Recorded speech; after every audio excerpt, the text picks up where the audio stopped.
If you go into a hospital for major abdominal surgery, you expect to be entirely unconscious. You're intubated, sedated, and a ventilator breathes for you. But cesarean deliveries break this rule. The abdomen is open and major surgery is underway, yet the mother is wide awake and talking to her doctor.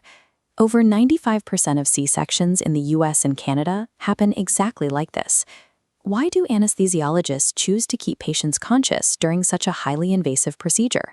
The answer lies in a specific biological constraint. The surgical team is operating on two connected, yet entirely different patients at the exact same time. Pregnancy introduces intense physiological changes for the mother. Her airway often swells, which makes inserting a breathing tube or using a ventilation mask significantly more difficult. Then there is the placenta.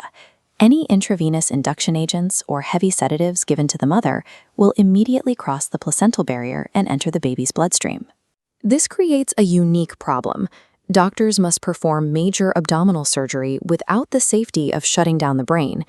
The solution is neuraxial anesthesia, specifically spinals and epidurals. This method targets the local nervous system, bypassing the brain entirely.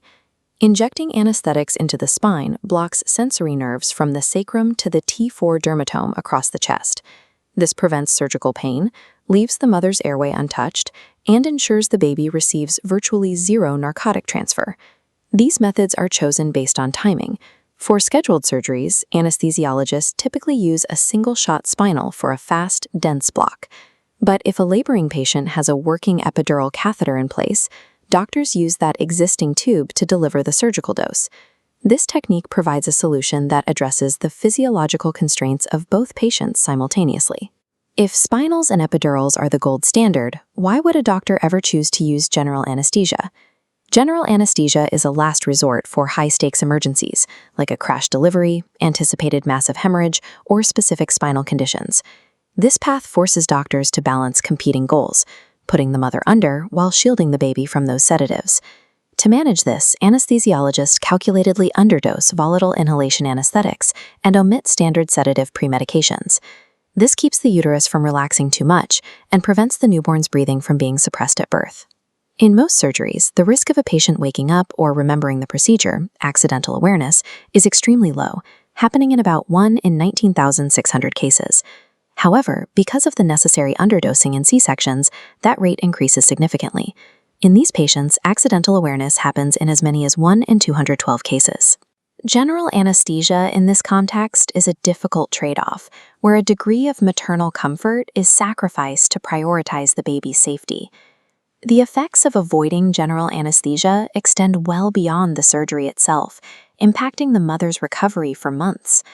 By staying awake through a spinal or epidural, mothers see a direct reduction in severe complications, including a decrease in heavy blood loss. Data shows avoiding general anesthesia significantly lowers the incidence of surgical site infections and dangerous blood clots. There is also a psychological benefit, a lower risk of severe postpartum depression and suicidal ideation following birth. Beyond statistics, this approach preserves the human experience. It allows mothers to be conscious for those first moments and immediately bond with their baby. The practice of awake surgery for a C-section is a calculated strategy.